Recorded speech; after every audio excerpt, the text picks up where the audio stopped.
Larry, thanks so much for coming on to the show. I'm happy to be here. I want to start off with some background here and ask where this story begins. I guess in some ways it began at a surf bar in Florida with you and your buddies. Would you say that's true, or It talk me was a through the little early days earlier of than that. In 1960, I had gotten hooked up with a chap named Gordon Pennington, who lived in Winter Park, Florida, when I was working in Florida. And he was into racing. He had purchased the first Ferrari 250 GT short wheelbase car at the Paris show in 1959 and took it to Sebring, Florida for a race, which they did pretty well in. And then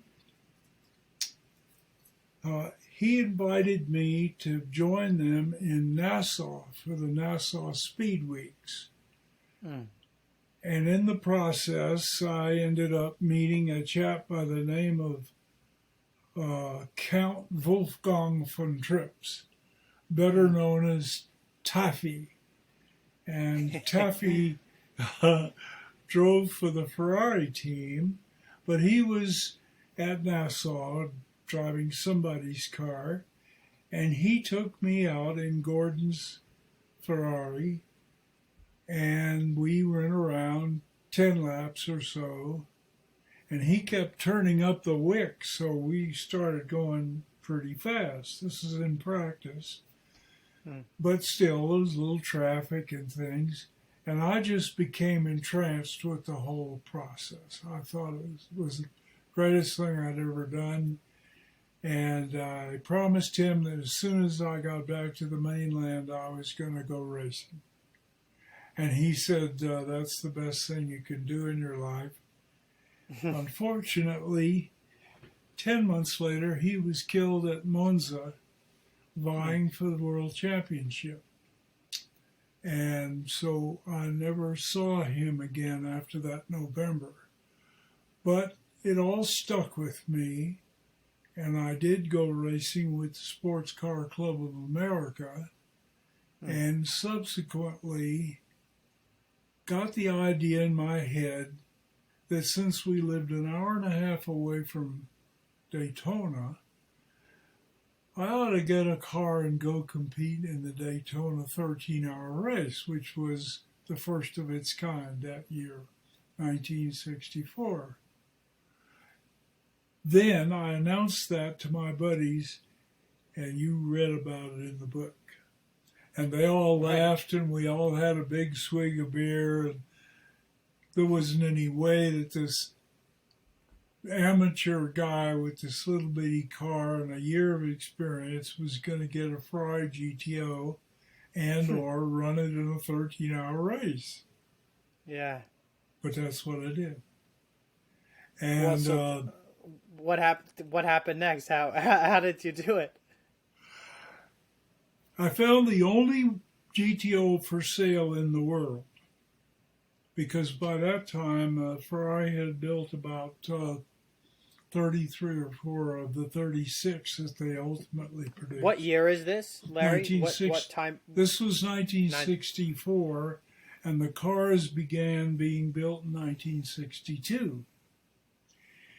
I did not know that the one I found, which was well used, was the first one ever built. Oh. And so and the guy in New York named Bob Grossman and I reached a price on this thing of $10K, and I flew up to New York and paid him. We went into the garage, and there's no car. And by the way, he gave me a handwritten receipt, which is the only paperwork I really ever had on that car. And he said, your mechanic from Long Island has come over here and taken the car.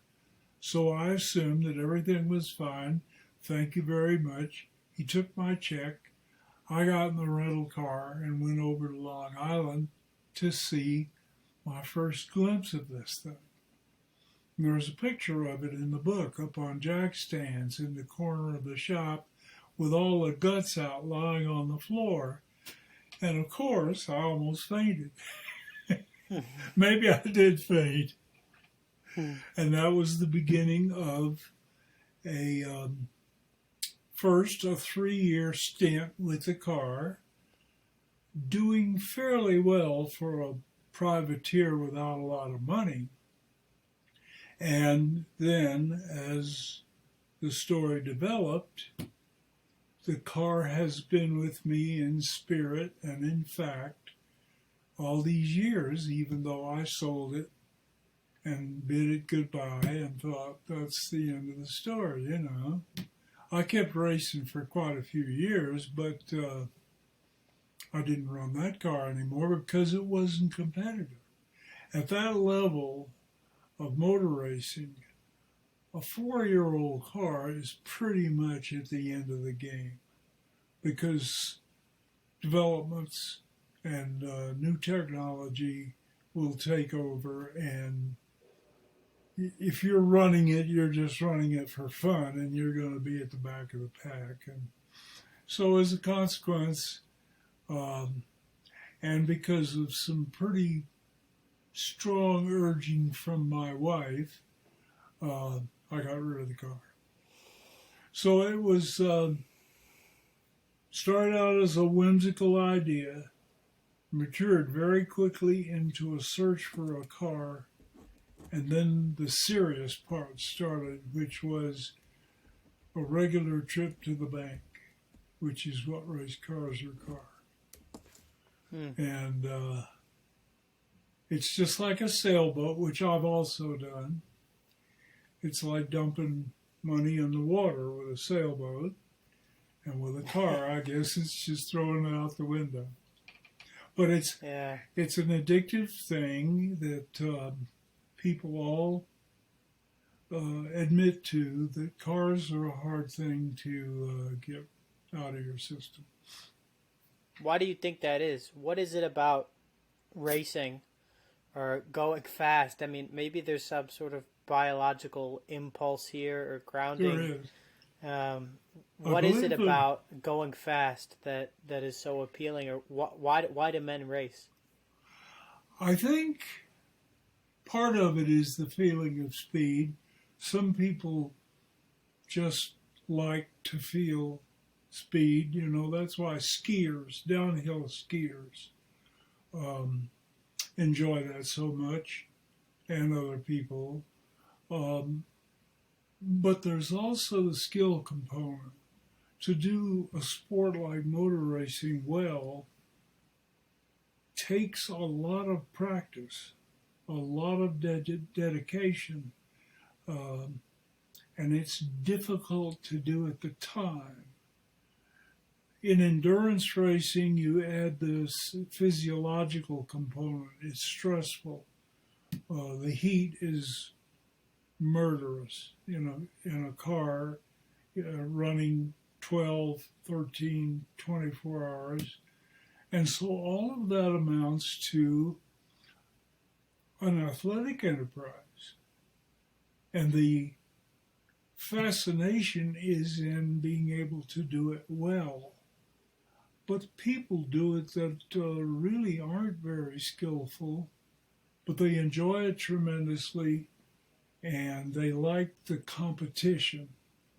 Scott, that's the other thing. You savor the idea of beating somebody head to head, just like you do if you run against them or race bullfrogs against their bullfrog, whatever it is. There's that winner's feeling when you've done it better than the rest of the guys. Yeah. But it sticks with you. You know, I'm into cars today. I don't race, obviously, but an active member of the Ferrari Club, for example. I haven't had a Ferrari in 50-some years. But they like it because, you know, I'm the old guy and I have stories to tell and stuff like that. And they've enjoyed that book quite a bit because it touches the hot spots. I think that's the quickest I can tell you that part. Larry, how did astronauts factor into the mix here? How did NASA and astronauts factor in? What was your involvement with space engineering as well as auto engineering? I got a job at the Cape with the IBM company in 1961 when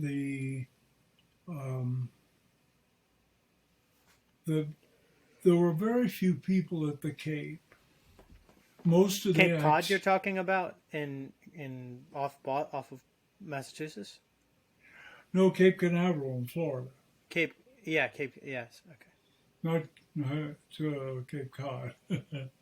The Florida setup for the Atlantic test range was primarily a weapons system testing thing, and then NASA began the project to go to the moon after President Kennedy gave a rousing speech that said, we're going to go to the moon before 1969. And everybody said, yeah, and, you know, rocks can fly. So so when I got to the Cape, that program was just beginning. It was a very small community of people who worked in the space program at that time, and most people knew each other.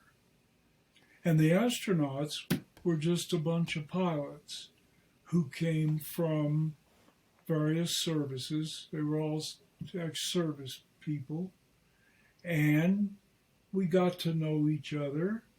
And then it developed that a couple of the guys raced boats in Clear Lake, where they were stationed in Texas. And they were fascinated with cars and wanted to get a license. And by that time, I had ended up being an instructor in the Sports Car Club of America school, driver school.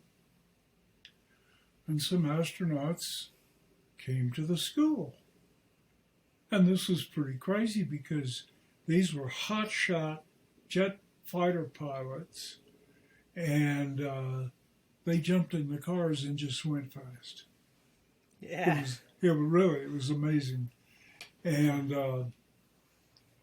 so one thing led to another, and we got to be kind of social friends, and that's how that all happened. Sure enough, a couple of those guys went racing, and they hooked up with an old Indy driver named Rath, and Rathman provided them with cars, and when they were in Florida, they would run under aliases because if NASA found out that their $1 million men were getting in race cars for fun, that'd have been bad news. Yeah. So that was kind of how it developed, and it was pretty satisfying to be able to work with guys who went to the moon. And Pete Conrad, whom I knew pretty well, was the third guy to walk on the moon, and almost the first one. But he was kind of a temperamentally, not frivolous, but playful sort of guy. And I think NASA wanted a more serious chap, so Neil Armstrong got that job. I didn't know Neil Armstrong. I guess he didn't like cars. Yeah. So that was the era very tight community, weapon system testing on the one hand, and going to the moon on the other, coupled in a place where you could launch to the east, taking advantage of the Earth's rotation to give you a little booster boost. And to this day, that range is still where we go from. Polar orbits go out of Vandenberg in California. Right. But equatorial orbits leave from the Cape. Except now that Elon Musk is starting to launch from Texas. But he's still going east, across the Gulf of Mexico and over Florida and over the Atlantic. So it's kind of simple physics. And now, thousands upon thousands of people are involved in these projects. But in the old days, you met Walter Cronkite in the bar, and the next day he was out at the Cape announcing a space mission. And so it was tight. It was fun. And what was your involvement with the Apollo mission and then the Viking mission? Could you talk a little bit about those two? Apollo flew on a rocket launch vehicle booster called the Saturn V, which was a big monster 3-stage booster, and it had a brain, sort of, a stage of the rocket at the top called the instrument unit. And the only thing that was in the instrument unit was electronics, and IBM had the contract for the instrument unit. So I was with the IBM office at the Cape, and we did various computer systems projects associated with the instrument unit. So that was my primary involvement with Apollo. And then I left. Nobody in those days ever left the IBM company. It was like they tattooed your serial number on your forehead and you were there forever. Yeah. But in fact, I had worked on a previous project with the Martin Marietta Company on a vehicle called the Titan. And some people from Denver came down to the Cape and coerced me over a beer that I should come to Denver and help with the follow-on design of this system on the Titan. And then there was the draw of Colorado, which I loved, and skiing, which I learned to be as nutty about as I did cars. And also the job was fantastic, so I erased the serial number from IBM and moved out to Denver. And about 4 months later, the project I was hired for got canceled. And I was stuck because I'd worked for the IBM company, which in those days never laid anybody off. And now I'm at a true aerospace company, and they laid me off without thinking about it. Yeah. But I recovered from that with some help, and my first assignment after that was on something called Viking, which was beginning to be defined as a mission to search for life on Mars. Because, of course, for literally centuries, people have thought there has to be life on that planet. And the Viking was the earliest probe to go and test for live organisms.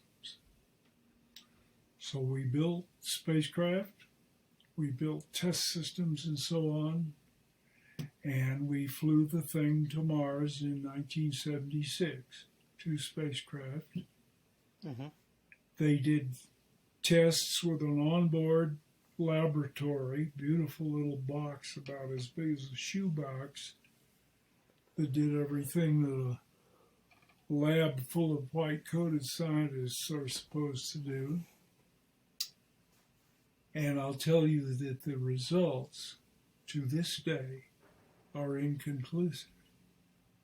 There were signs that there might be organic life at the microscopic level on the surface. Well, since then, we've sent rovers. Now we've got a helicopter, and we've tested all over the planet and found all kinds of interesting things, but no little green men. Not little green men. So the Viking program was a fantastic challenge. Yeah. I mean, that was the first Mars rover, right? It was, and it was stationary. It was a tripod spacecraft, weighed about 1,300 pounds, and it landed in a spot where the landing rockets were made to disperse the blast from the rockets so that the spot that the spacecraft lit on was clean and not damaged in any way by the landing. But it couldn't go anywhere. It had a 6-foot long scoop that was articulated and could be used to scoop up samples and dump them into this little laboratory. And it had a 3D camera so it could take panoramic pictures and so on. But it couldn't go anywhere. And that drove every scientist to bend all their efforts to start building rovers. Yeah. And now the rovers, of course, are very advanced. And that wonderful little chopper that was built to last just a few tests is still flying. It's flown, 30 missions or something. And the next wave will undoubtedly have a better helicopter. It's hard to make a helicopter fly in Mars because the air is so thin. So it's a trick to get the thing light enough and get enough spin on the rotors to lift this thing off. But the next one's going to be dandy. You're going to love it because it's going to go all over the place, and it'll be wonderful. Mars is a cool place. Yeah, you ought to think about signing up for a trip to Mars, Scott. Well, they have all these space exploration programs. Jeff Bezos, he has the Blue something, Elon Musk. Blue Origin, yeah. Blue Origin. So do you think, is there potential for us to go and live on Mars with, whatever contraptions, whatever for the air pressure and the heat? Or what? First of all, why can't we live on Mars? The atmosphere is not conducive to... The atmosphere is mostly carbon dioxide, which we don't breathe. And the conditions are very, very cold in the dark and pretty cold when the sun is out. The surface is dry. There's some subterranean water, but the discoveries of water reservoirs or anything of that sort is still lacking. So the living on Mars would require living in a habitat, wearing an extravehicular suit every time you go outside. And the biggest problem is radiation, sun's radiation on the trip out there, because shielding a spacecraft today with our technology equals weight. And of course, weight is the enemy when you're trying to launch a vehicle to go off the Earth, away from Earth gravity. So there are a lot of challenges to sustaining life in cruise mode to get to Mars, which is 140 million miles away. So it takes several months to get there. And all that time, the occupants of the spacecraft are exposed to solar radiation, mostly gamma rays, or cosmic rays. And once arriving, you've had to take everything with you. And if you ever plan to come back to the Earth, you've got to have the fuel and so forth in a proper vehicle to make the return trip.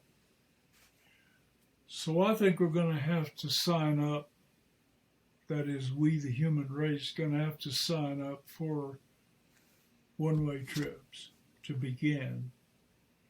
And that takes, you'd say, well, gosh, who's going to do that? There's a waiting list of people who have volunteered to make a one-way trip to Mars. I'd do it in a minute. But of Why course, is that? Well, because I'm 91 years old. No, but I mean, it requires some guts. I know what you mean. If you ask a 25-year-old to go to Mars and maybe not make it there, and certainly not make it back, it's a big ask. I think there's, look, I don't know. I'm not a scientist. We obviously have evolved on Earth to live within the conditions that are available to us here on Earth. I think the more generations that progress in Mars, they'll become more and more suited and acclimated to the climate. Perhaps some sort of mutation will allow people to breathe carbon dioxide. Again, I shouldn't even be commenting on this because I really have no idea. I'm the first to admit this is not my area of expertise. No, but the gurus, the scientific gurus, will all agree with you that we are going to become a spacefaring nation, world. Some nations on this planet will become spacefaring in everyone's opinion. Just a question of time, technology development, and maybe global warming that might drive us off of our home. And so like Interstellar, like the Earth is destroyed, so we need to go live in space.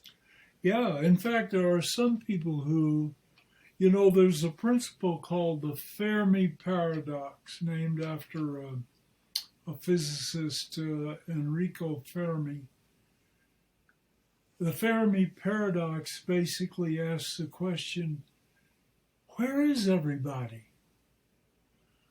They look out with a telescope and see thousands of potential life-supporting planets, both in the solar system and in the universe at large. Nobody comes here. Why don't they? One of the reasons that's postulated is they destroyed themselves. Their technology overran them. And we see these little hints of it now. We see global warming, which everyone is shrugging at and saying, oh yeah, it's going to get a little hotter. And there are the bots, which are starting to emerge practically at the speed of light since November. And there are the nuclear threat, which is insane, but there it is. And so it's possible to imagine that we'll have to leave. I don't know either. But I do know, I wrote a little story about this, but I don't think it's in our book. Mankind has been looking starward, skyward, dazzled by the things that are there since we came down out of the trees. And man, by his nature, has to see what's over the next hill, what's over the body of water, and subsequently what's out there. So human curiosity alone drives us to go looking. And we've proven that we will do it and that we can do it. Because we put guys on the moon, and anybody who says we didn't needs to come and talk to me. Because I had a lot of skin in that game. It's, sometimes I think about what's out there. And then I think to myself, it doesn't really matter for me right now in this moment how I live my life. I mean, obviously, I try to put love into everything I do. I try to be a good, decent person. And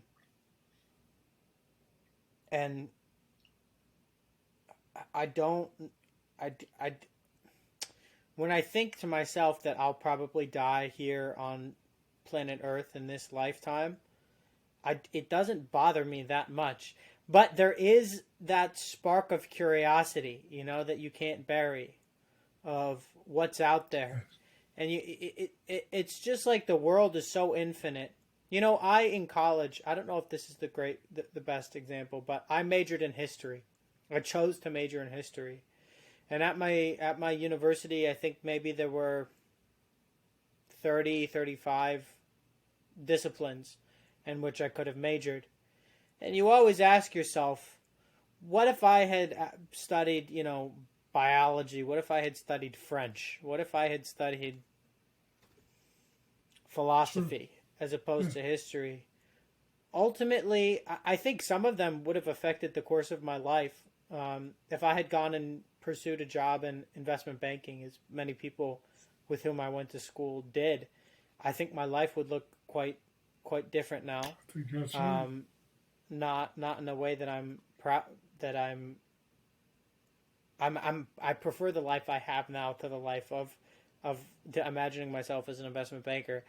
But I guess what I'm getting at, Larry, is that there's always going to be roads untaken and questions unanswered. And the older I get, the more I realize that there are fewer answers and more questions. Yeah. You have to, I believe you're right. I think that you first have to explore some of the forks in the road. And sure enough, those lead to consequences and experiences that you never anticipated.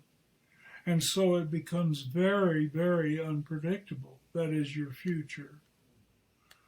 But the interesting thing that you just told me about studying history is that you have a realization that the behavior of these creatures with the brains that we call people when we're not calling them nasty names, that have progressed through in the centuries that we have any recorded history. And you can point to almost any path that you've studied and say, hey, that wasn't exactly preordained when that guy was, 15 years old and beginning to think about what he might go into. And then there are the polymaths who put their arm around everything. And some of them have been important. So I guess what I'm saying is, I don't think you know where you're going to go, but I suspect it probably will be on the planet because nobody will give you a ride anywhere else unless, who knows? Who knows? You might go to Mars as an historian of the human race. You can't tell. Yeah, remind everybody of what we built, what once was. it's impossible to predict. I was talking to my friend. I was talking to my friend the other day, and he said, "Anybody who tells you what the world is going to look like in 10 years is lying." I think that's true. I remember 10 years ago. I mean, what is it? 2023 now. You know, we're talking about like early days of, or beginning. I started to use Facebook. This is, before Instagram, TikTok, all this stuff. Before Tesla. I think. I don't know when Tesla was founded, but the world looked different. I think it happens in gradual stages until, but it compounds. The difference compounds. The world that my father grew up in the 60s, 70s, 80s was a very different world than different the now. we live in today. Yes, that's right. Yeah. Well, there's 8 billion of us. Yeah. 50% of us have an IQ above 100 statistically. That's 4 billion pretty damn smart people. And they're living in all kinds of ecological niches and sociological niches and educational surroundings. And the potential for them to do things that we can't even think of right now is 100%. So you're bound to get a surprise at least a year. Every year you'll get a surprise, maybe sometimes every month. I referred to the AI bots a while ago, and we've gotten a surprise from them since November every few weeks. And that, for us sci-fi freaks, presages a kind of a scary future, especially if you spent your life doing computer systems work, which I did, because you recognize what you don't know about these things is greater than what you do. I can't imagine that it won't be fun, though. And so I think you're right. Relax and live your life. And things will happen. And, somebody may hand you a magic wand down the road a ways and you'll do something spectacular with it. So that's great. Well, like on the subject of living one's life and doing so as joyfully as possible. You noted in the one of the dedications to your book, you said you dedicated it to Scuderia de Barry, and you said whose people understood the passions that a machine may infuse into people's lives. What did you mean by that? What kind of passion are we talking about here? Guy called me up one day. He didn't identify himself. He said, I have your car. I said, what car? He said, your old Ferrari. I have your old Ferrari, 3223. And I'm going to restore it, and I'm going to win Pebble Beach with it. But there's no documentation, and everybody is dead. You're the only guy who knows anything about it. Can you help us restore this car? I mean, this fell out of the sky like a shooting star. And the rest of the story is the end of the book, and I'm not going to tell it on your podcast, but I urge everybody to read it. It's a good story. However, there you go. Good advertising, Scott. But the point I made in that little dedication was that this fellow, who's a collector and owner of that car, although he keeps himself very private, recognized that this was a piece of automotive history, and automotive history is key to a major part of the development of the human race in the 20th and 21st centuries. And he knew that he could press my button and I would jump on an airplane and go wherever he told me to go to help bring this restoration dream to fruition. He understood that I have a personal passion for the car, the machine, but also, more generally, its impact on society. And you can't deny the impact of automotive science and technology on the society throughout the world.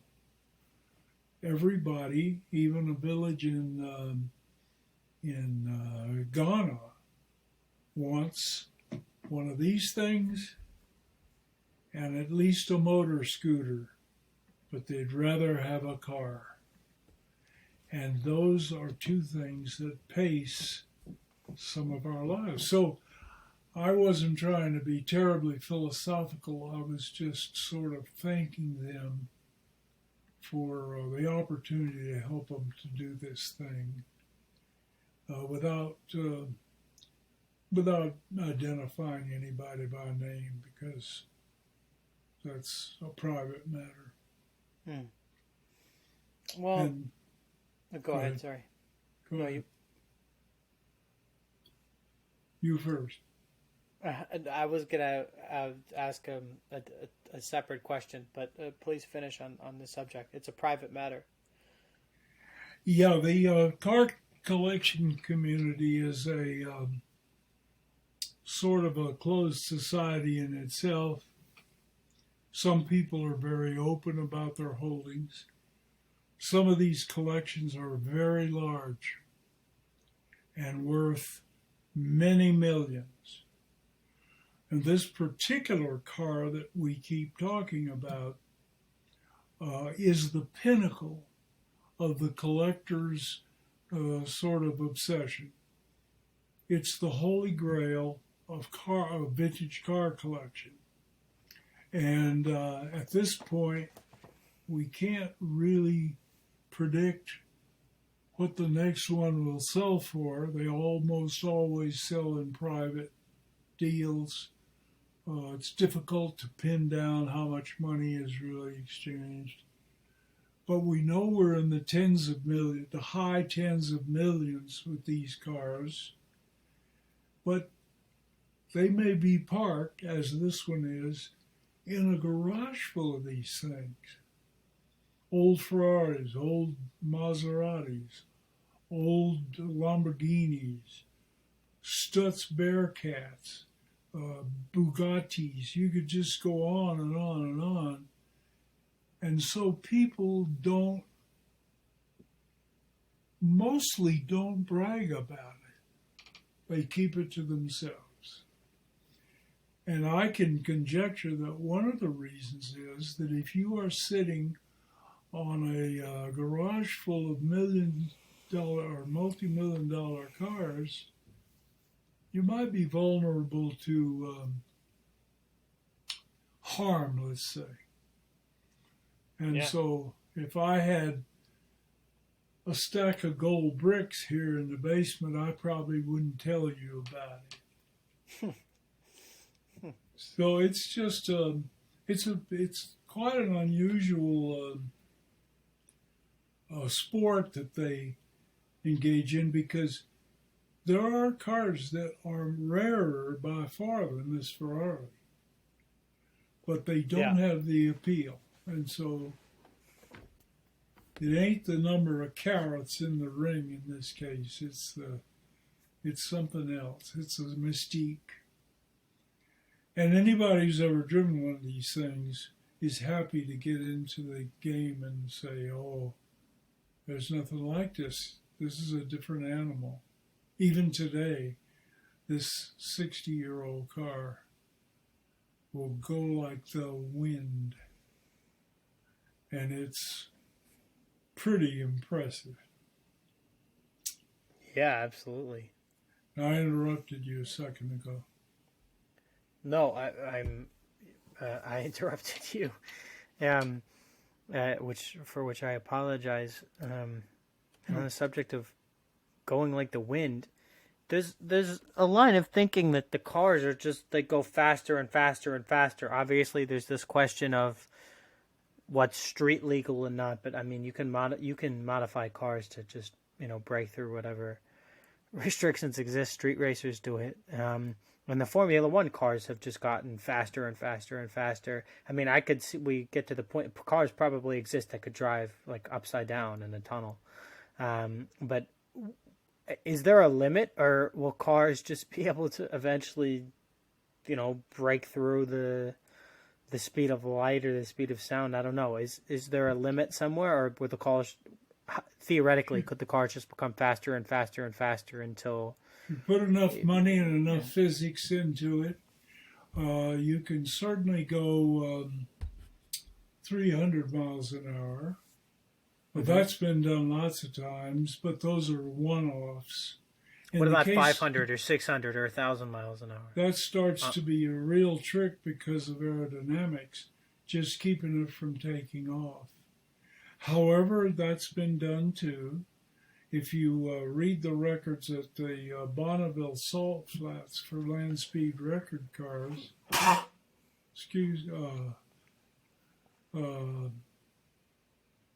God bless. Bless me.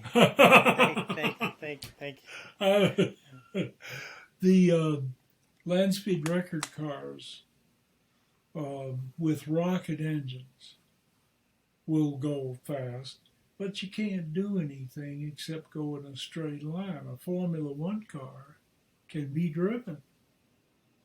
Now, last year, they began to discover something called porpoising, which is an aerodynamic effect in which air gets under the car and raises it, and then the little aerodynamic shock wave passes and the car settles down again and it bounces down the track.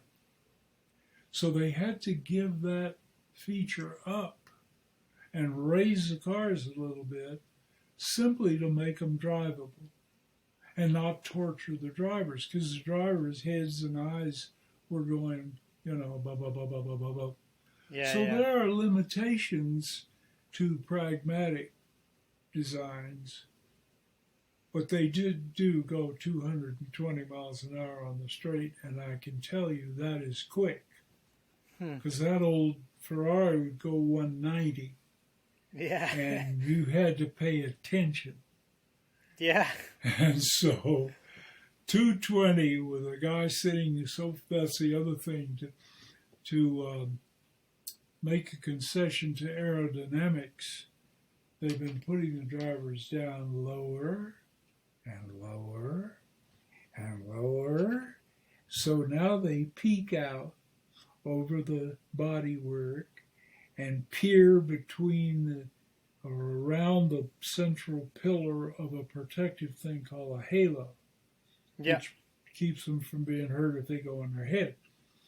And so they're squinting out through these sort of little windows, and they also have face mask over their eyes. Visor.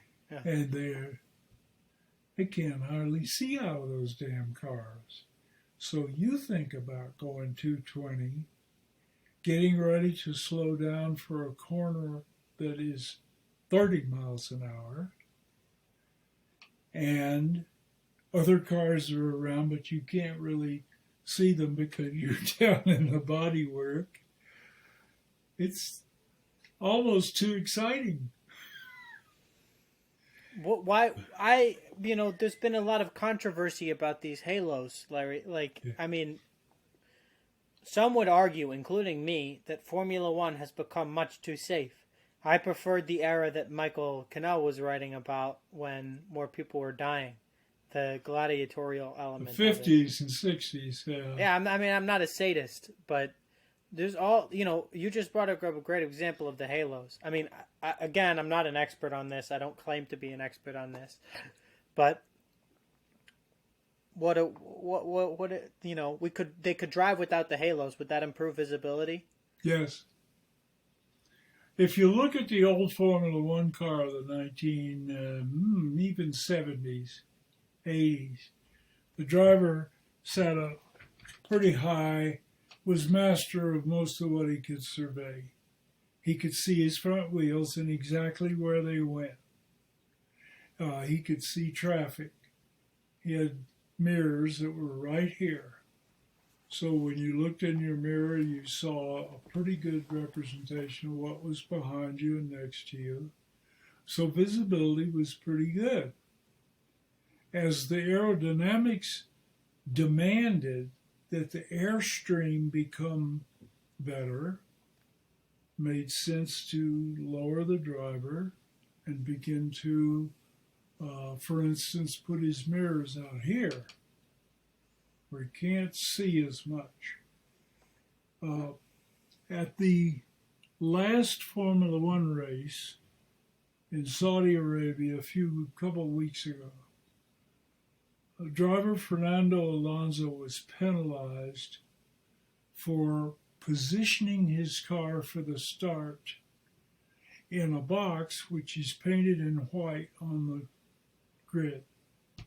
He pulled up, I forget what it was, 7 centimeters or something too far to the left. His left front wheel was outside the little painted box.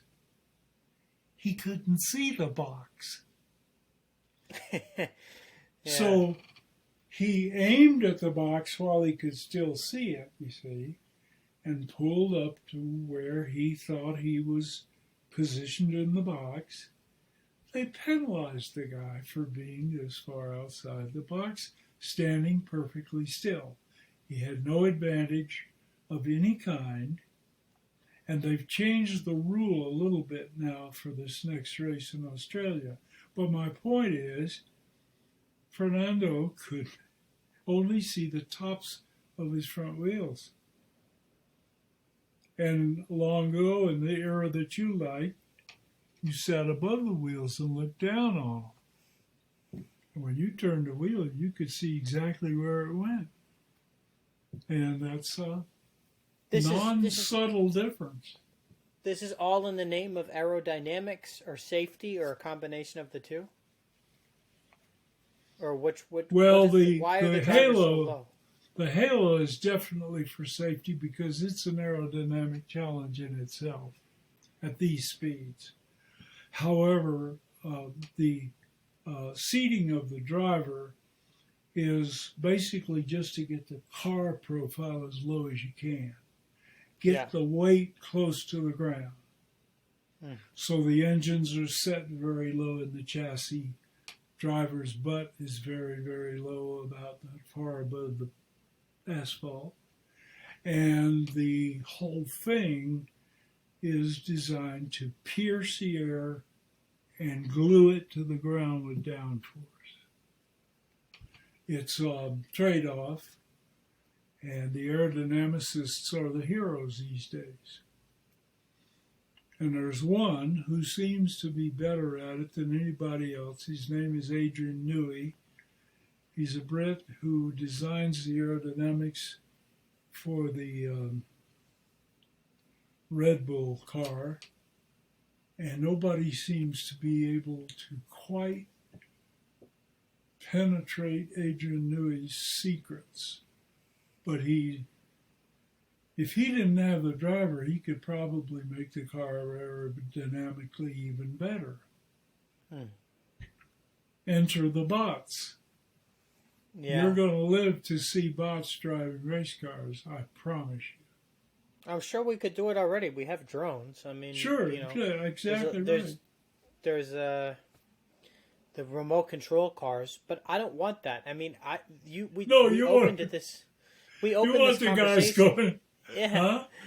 We opened this conversation talking about why men like to race, men like to watch other people race as well.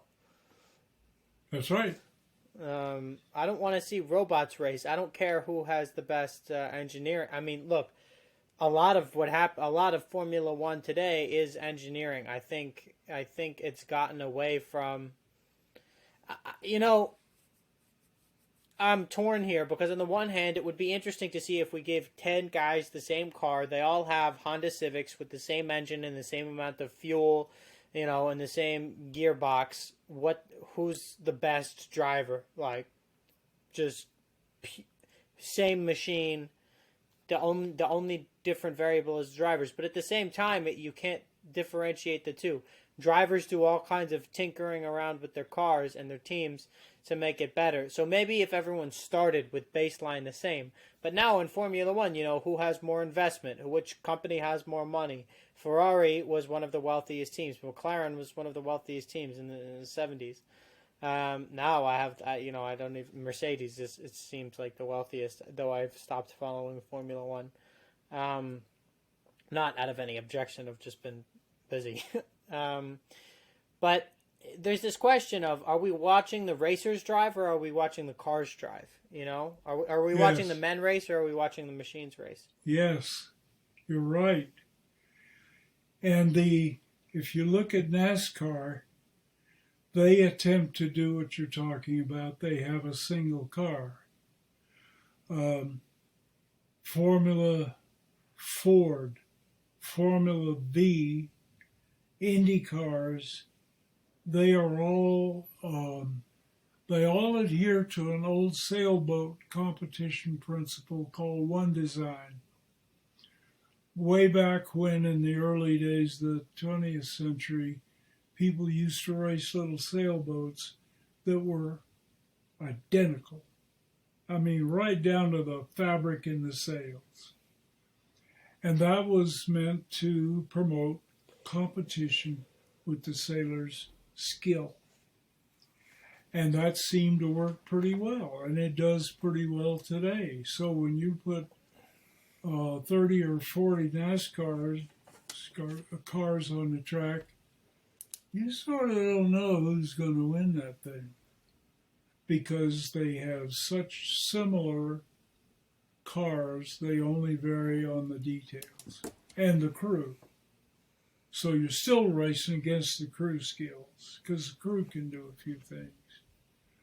But you're right about the old days. There are many people who prefer to see the guy driving the car and see what he does that somebody else doesn't.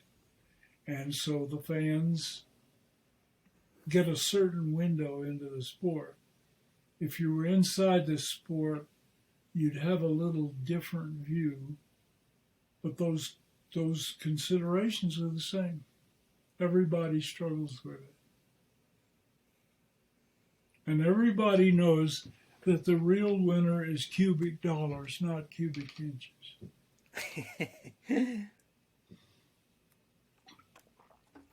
Larry, why did you write this book? It's Petra's idea originally. She had a book started called A Racy Life. And it was not quite so thoroughly thought out yet. But we had conversations with people over the years about all these stories. And our particular life story, because as I think you learned before, Petra was a car hater. She raised little boys and they played with cars and it drove her nuts. So she was not a car fan, but then she began to like sports cars and one thing led to another. And then she married me and found out, after quite a while by the way, that I used to race. And people said, why don't you write these stories down? This is quite a development. So we did. But then we got serious about it. We wanted to write a book that had some fun in it and some meaning. The other thing is that phone call I told you about. I got that phone call in the fall of 2010. And up to then, I had forgotten about my particular old cars. One of them is in New Zealand, and this one is in the United States. And other than that, I didn't even know this one had come back from Japan, to be frank about it. So that was kind of a trigger. Hey, this is an additional adventure that sort of closes a loop. And that's where Racy Life became full circle. And it became a memoir instead of a racing book.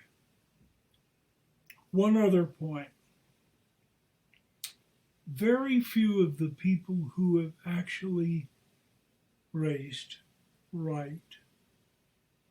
David Hobbs has written a nice book called Hobbo. Sam Posey has written a book, I can't remember the title of it. Out of the hundreds of the thousands of people who have raced that, particularly the higher level, they don't write. Mostly they don't even brag. They're just nice, self-effacing guys who happen to get that thrill we were talking about. So it seemed like it would be a fun thing to do. And then Petros submitted this to some publishers. Would you like to publish this book? And they said, well, we'd like it. It's a nice story, but we don't think we can make any money, so bye-bye. Also, it would take 3 years minimum to get a book published. So we looked into self-publishing, and one thing led to another, and you're holding the result. Very nice result, too. It's a pretty interesting thing, isn't it? We made the cover so that you can throw that thing in the trunk of your car with your golf clubs or whatever. Yeah. And it won't get all torn up. Nice and thick. Yeah, you could dribble some grease and oil on it if you want to, and it'll wipe off. We didn't put a dust cover on it because dust covers get lost. And the cover under the dust cover usually is a blank piece of fabric. Mm. So we thought, nah, that's not our kind of book. We want to make one that's like a rock. You can kick it, you can do whatever, and it'll be okay. But it's... All right, Larry, I got to ask you a question. How much did you sell the car for, and how much is it worth today? And how do you feel about that? This is literally true. The car got crunched at Sebring in 1966. My dear friend and co-driver, Jack Slotag, drove it up on the sandbank and mashed it up a little bit, but enough so we couldn't keep going. So we put it on the trailer, took it back to the garage in West Palm Beach. They banged it out and patched the paint, and everything else didn't need any work because the car had just a few hours on it. And they said, that'll be $3,600, please. And I said, okay, hold it. I'll go get the $3,600. In the meantime, some other things happened. I'll cut that out. I found a guy in New York who would buy it from me for $3,600. And then I could pay the garage for the damage because my friend Jack didn't have any money. He paid me later, but that's another story. Meanwhile, a kid from New Jersey who was working at the garage in West Palm agreed to drive it up Route 1 from Florida to New York over the road with a dealer plate on it. And that happened. And chapter 11 in that book is Spike's story about doing that. So I got paid the $3,600, and I paid German Motors. $3,600 in 1966 would be about $20K today. So it wasn't peanuts. And everyone laughs and says, $3,600? You could buy a couple of meals with that. But that's not true. I had bought it for $10K, which is about $85,000 now. I don't know. I have to look at the inflation tables. But anyway, $3,600, not a lot of money. Car went away. I lost sight of it. And the next time I saw a GTO was in an ad. No, it was a report on an auction. The feds had confiscated one of these cars from a drug dealer. And they had turned it over at auction for around $85,000 in then-year dollars. What year was this? That would have been around, somewhere around 1970. Somewhere in there, a dentist in Minneapolis got hold of the car. He kept it for 20 years. And he cut on it, he chopped on it, he changed stuff. He ran it in vintage races. He drove it on the road. And then sold it to a guy in Japan for, I believe, $4 million. The Japanese collector kept it for 10 years, so it came back to the U.S. in 2004 for, I believe, $10 million. But that was about the time when these cars began to really escalate in collector value, collectors' willingness to pay these high prices. The next installment is another one of the GTOs was sold at auction for $48 million. And then, I believe about 4 years ago, Dave McNeil, who owns the WeatherTech company, you may know WeatherTech, it's a car accessory outfit. He bought one of the later cars for $80 million.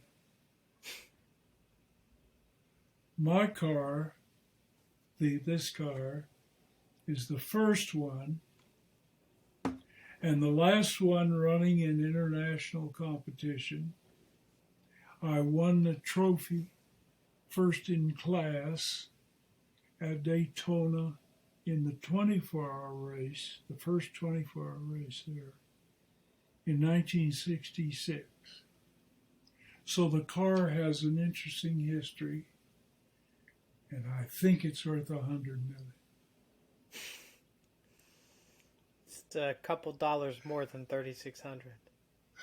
Now, how do I feel about it? Well, the day that car left on the trailer to go to the garage and get the last touch-up before Spike hit the road with it, my wife and I stood in the driveway with martinis, and we drank a toast and said, "Bye-bye, Sophia. It was nice knowing you, honey." And that's how we felt then. We got a divorce. And later on, when the newspaper article came out about the 85K, I clipped it and sent it to her.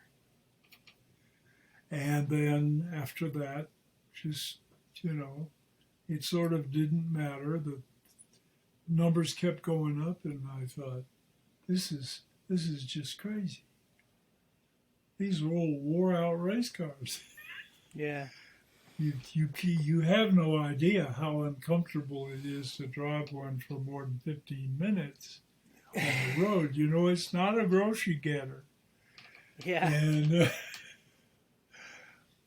but it has this mystique, and that's what drives the price up.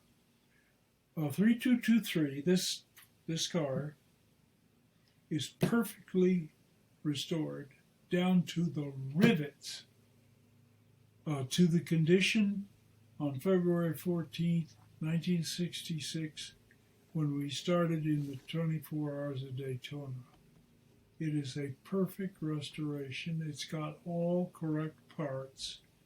Everything in it might just as well have come out of the factory. It's pristine. Gotta be worth a lot of money. I probably won't get any of that. But I've had a good relationship with the owners, and so that's okay. We're friends, and we kind of scratched each other's back there for, a few months, and it's okay. He's a very enthusiastic supporter of the book, and is tickled that it tells the story the way it does. No punches pulled, and he drives it. He takes it to a private racetrack and rings it out every once in a while. So it's running. It's not a garage queen. And the parts that I've written in there about actually driving that thing, he can corroborate. That's what it is. And that's the story. So the big bucks eluded me, but I would have never kept it, you see. Joy wouldn't have let me keep it. Yeah. She said, it's time to dump this thing. It's had too much effect on our lives and our bank account. And besides, it was very hard to run 2 race cars and have a day job. Think about it. Yeah. So there was something to be said for getting rid of that thing at a penny a pound if necessary. And everybody said, oh, well, that's okay. It's just a worn-out old car. It's 4 years old. A 4-year-old race car is just a lump. It's just bleeding oil on the garage floor. Well, Larry, that wraps up my questions. Was there anything else you wanted to talk about? I know we covered a lot of subjects. Or do you feel good about the discussion? What are you going to do next? You're a busy guy. What's your next big project? Question. My next big project, I'm launching a media company called 27 Rouge, underneath of which this podcast is one vertical. I'm launching a magazine, which is another vertical. And then I'm going to be doing lots of short-form video content, so lots of stuff on Instagram, TikTok, and the like. The magazine's going to be an e-magazine? It's going to be an e-magazine, yes. It'll probably be distributed through Substack, so it'll go straight to people's inboxes. And it'll be focused around a lot of the same things that this podcast is focused on, sort of the arts writ large, cultural commentary from a diverse set of contributors around the world, including myself. That's pretty exciting. It is. It's going to be hard to get enough sleep. It is going to be hard to get enough sleep. As Warren Zevon said, you can sleep when you're dead. Meanwhile,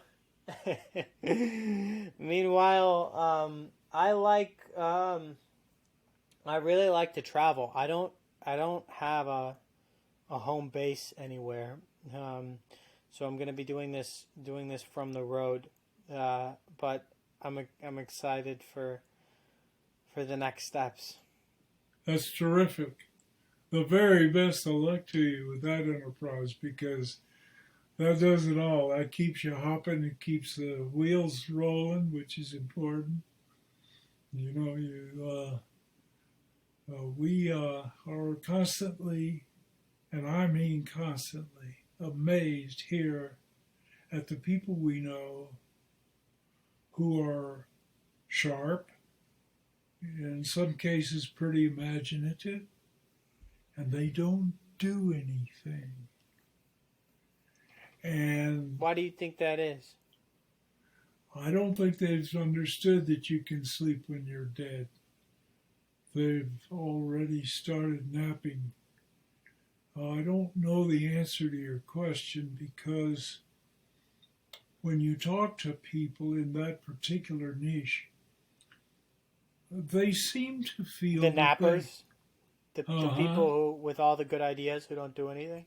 Yeah, I think when you talk to them, you know, you don't want to probe them too much because you don't want to make them feel uncomfortable, but you kind of explore a little bit. What are you doing next, and so on. They seem to reach a point where they think they are busy, but it's not the kind of intellectual life that I, for one, have always thought is what keeps you going. I had a dear friend, it was my first college roommate actually, a guy named Rudy Heitler that lived in St. Petersburg. He died a couple of weeks ago. Sorry to And hear Rudy that. was still playing tennis a year ago. That was great. But the thing about him was he was interested in everything. And you could introduce any kind of topic. And Rudy was right there on top of it. So he didn't just play tennis to keep his blood flowing. The blood was flowing up here all the time.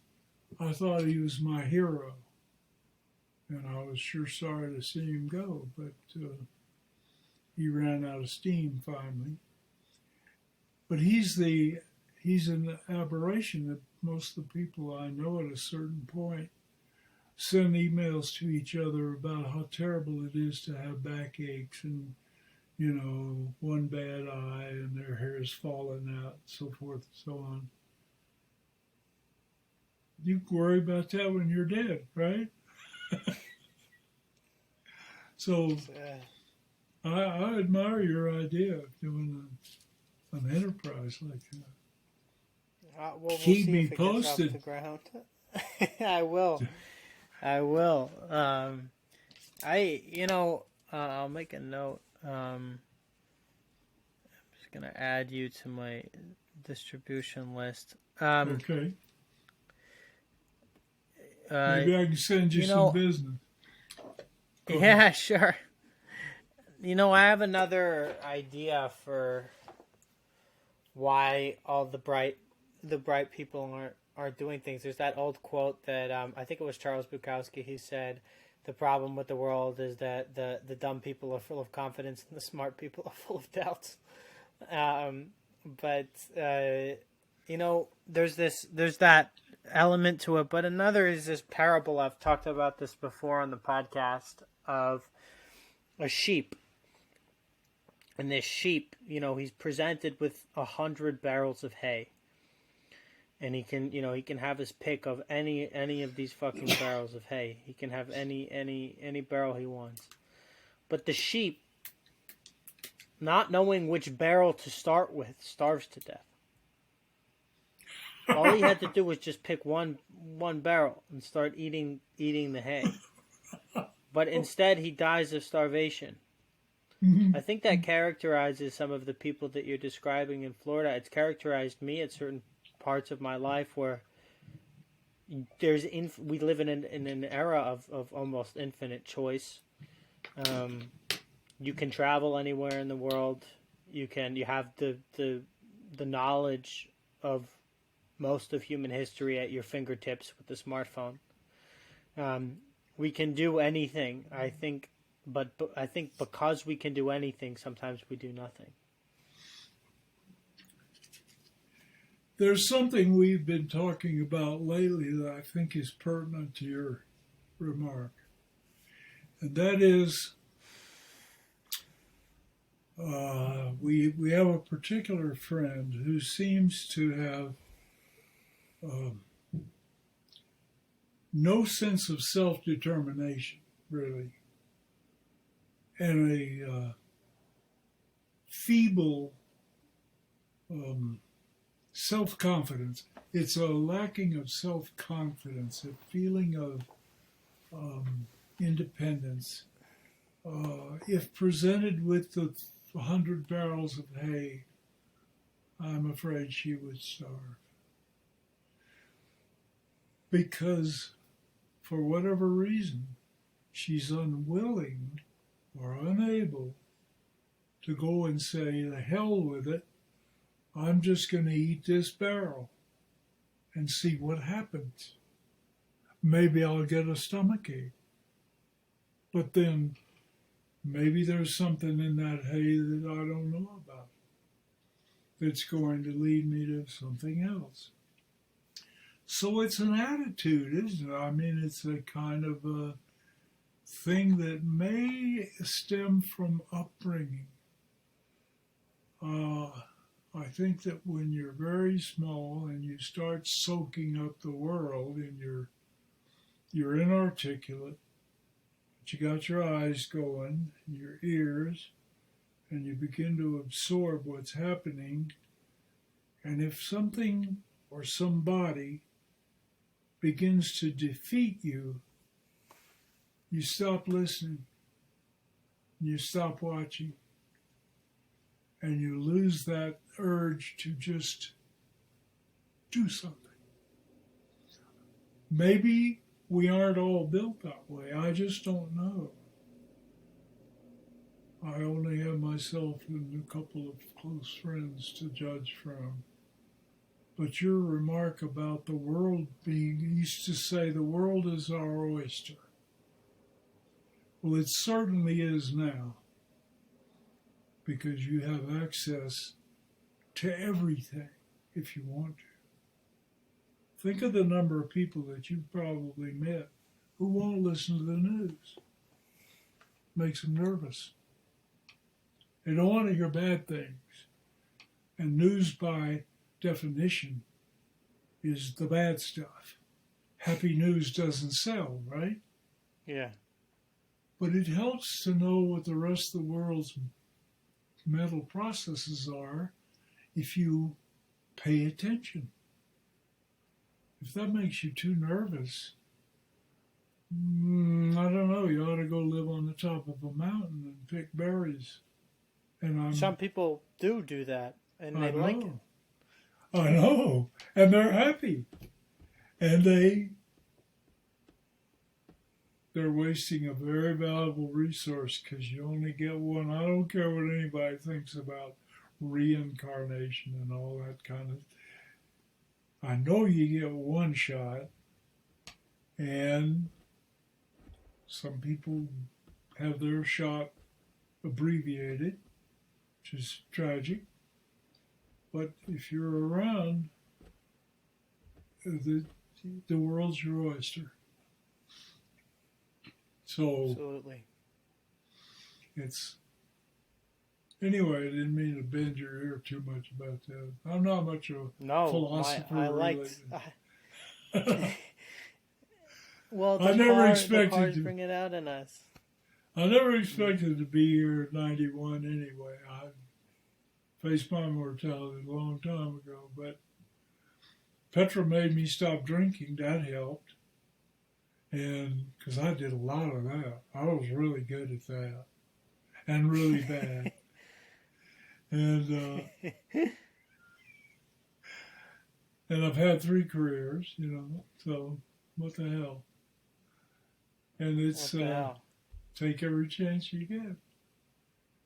As long as it won't cut your head off. But do not jump off of a cliff with a flying suit. That's the wrong thing to do. Shane McConkey did that, and that was a real shame. It was a wonderful, wonderful skier. It's exactly what he did on skis, and then he never came down. He never came back again. Why did they do that? He was a great. He was one of the great skiers of the world. There's a documentary about him called McConkey, and he would go off cliffs with the squirrel suits on skis, and do all kinds of aerial maneuvers. And he was one of the best in the world, and it worked hundreds of times right up until the one time that it didn't. Right. But yeah, no, that's not on my immediate to-do list. But